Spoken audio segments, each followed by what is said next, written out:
Mental illness is a serious issue amongst teenagers that has been increased by the rise of social media. The main issues that young people face are depression and anxiety, which have increased by 70% in the last 25 years. Alana King is a YouTube creator who has 40,000 subscribers. Her channel focuses on fandom-related content, involving vlogs of fan conventions and unboxing of merchandise. Alana also openly talks about her anxiety that she deals with. We talked to her about her experiences. I currently deal with two forms of anxiety: generalized anxiety and social anxiety. So I believe that I've been dealing with them for my entire life. I just didn't know what it was until a couple years ago when I was officially diagnosed. But I didn't receive any type of mental health education, so I really had no way of knowing until I started to be like, okay, this could be a problem once I started seeing more about it from Jared Padalecki from Supernatural. So hearing him talk more openly about it made me, I guess, kind of more interested in researching it, because I felt like I could connect with some of the things he was saying. And through my own research, I was like, oh, that could be an issue. So then I kind of started to recognize that it could potentially be a problem. I feel like that my social anxiety is definitely more heightened than the generalized anxiety. So social situations cause a lot of anxiety for me. Going to class, it can be really anxiety inducing. Different events are more so for me. Like if I'm going to a convention, I get really, really, really anxious. If I'm going to any type of social event where I have to socialize with people who I've never met before, like a meetup or a club, like a school club. I've never been good at going to school clubs because it kind of terrifies me. So situations like that can be really triggering for my anxiety and can trigger panic attacks and stuff like that. I've developed some different coping methods for when I have to deal with these situations. So it's mostly kind of like the lead up, trying to calm myself down. I do a lot of research when I go to events or social gatherings. If I'm at the event or if I'm in a social situation and I start to feel myself go into kind of like panic mode, I remove myself from the situation and go to somewhere that's maybe a little bit more quiet where I can be alone. I can just take a couple moments to kind of collect myself and then go back to the situation if I feel myself starting to get kind of overwhelmed.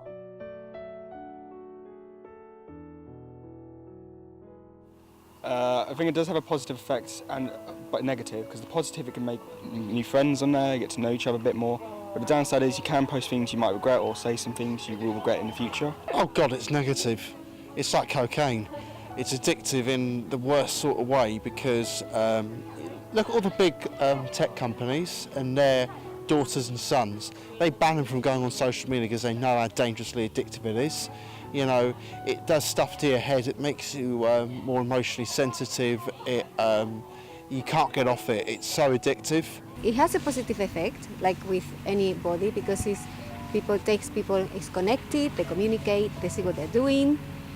The negative thing is that it's addictive and that they stay too long on it and they don't interact in a positive way sometimes and they're really mean to each other, and then it affects them in that way that they just don't know how to stop being mean to each other sometimes. I would say positive effect, mainly because of the social aspect it brings. For example, if people are struggling to make friends in school, they can go on social media and meet people through that.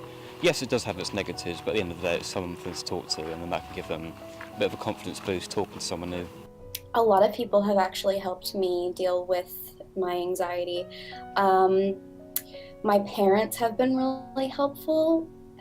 I'm very fortunate to have very supportive parents who have listened to me and have helped me get that help that I need. They've just been really open and willing to kind of grow with me as I try to figure out what I'm dealing with. I didn't really know anything about mental health or mental illness because I didn't have that education in school. So I learned a lot about it through Jared Padalecki's Always Keep Fighting campaigns, because he deals very heavily with depression and anxiety. So through him talking about it, I was able to do my own research, which has been very helpful. A lot of my friends have also been very helpful because I try to be open about what I'm dealing with so that, my friends can start to recognize those signs, when I'm not doing well. So my friends and my family and Jared, I've actually have had some conversations with Jared about, mental health, and that has also been really helpful. So a lot of people have really helped, but I'd say my parents have been two of the biggest people who have really helped me. I've tried a lot of different things to help control my anxiety. Sometimes it's not always possible, and I think that's okay because it's just who I am. But I try to check in with myself a lot. I think that's what's really helped me, is realizing when I'm not okay and acknowledging that. Because before I kind of knew exactly what I was struggling with, I kind of just thought I was crazy and weird, because I just didn't know what exactly I was dealing with. So now that I know and have been more educated about it, I am able to check in with myself and, remove myself from situations that don't make me comfortable or that might push me into like a panic attack mode. Social media is very interesting when it comes to my mental health. It's in some ways really helped me, and in some ways has definitely not. I like being able to be more open about what I'm dealing with. I like being able to talk with other people who are dealing with the same thing. Being able to connect with those people makes me feel like I'm not alone, and vice versa. A lot of people have told me that seeing what I'm dealing with has made them feel like they aren't alone. So that part of social media is really great when you're dealing with things like this, because you can connect with other people and feel less alone. But then the flip side of social media is that if you put yourself out there on it, then you become very vulnerable, because people will say things about you, and that can really affect someone's mental health. There have been a couple instances where I've actually had to get off of Twitter for like a while because I couldn't really handle it anymore. I was like, I need to distance myself from this because it's just becoming too much. They shouldn't spend all their day on it because they're missing out on so much in their life. They should be on it at a decent amount of time, like maybe 2 or 4 hours, something like that. Preferably, I'd say no time at all, but if I think safely, I think they should probably spend about an hour and a half to 2 hours a day on the internet. I think it should be just like everybody checks on social media occasionally, but some young people stay for all the time. I mean, that's the spare time, social media. So yes, it is too much. I think they just have to sort of experience talking to people face to face and having other kinds of activities, because otherwise it's just like on the screen. I wouldn't say amount of time, I'll probably give it a balance between the two. I mean, as long as they're not on it too much to the point where it's affecting them socially, I'd probably say just enough time so they feel confident with themselves. I do try to take a step back from it, whether that be cold turkey, like not going on things like Twitter at all for a little while, or just taking a step back, not posting as much, not checking as much. Sometimes it is harder to do because it's kind of hardwired into our brains at this point, like knee-jerk reaction, let me check this. And sometimes I find myself on Twitter when I don't want to be on Twitter, and I'm like, why am I here?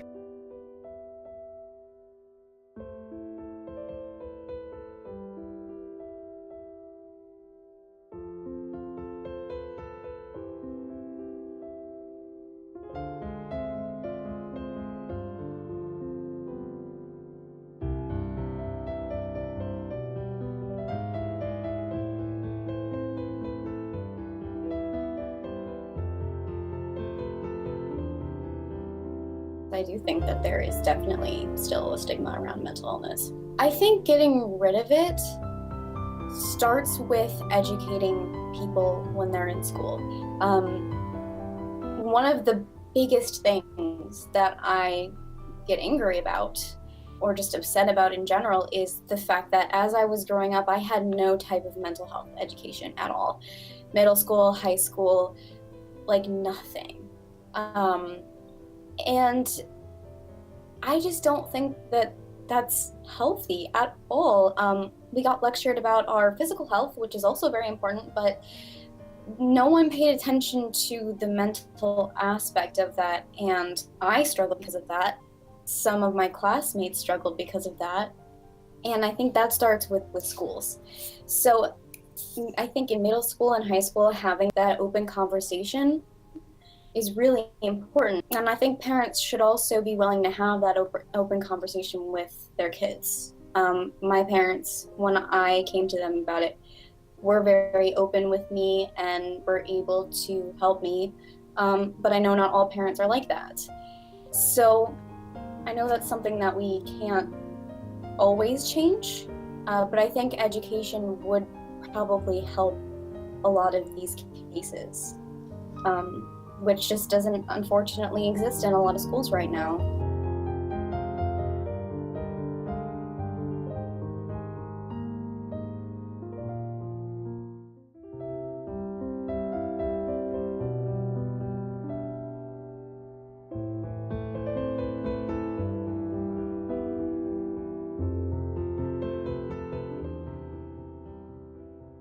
Don't be afraid to talk about it.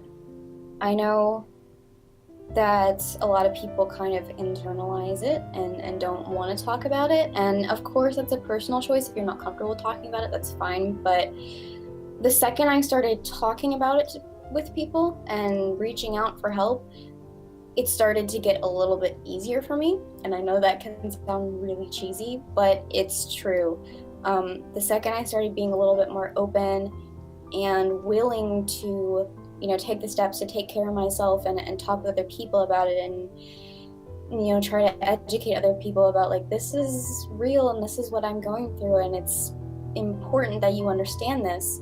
I think it just opened up a lot more for me. I was able to communicate with people better and get the help that I needed. So don't be afraid of reaching out for help, because I know some people might view it as a weakness. It's not a weakness, it's strength. Social media has both good and bad effects on young people's mental health, so teenagers should limit the amount of time they spend online.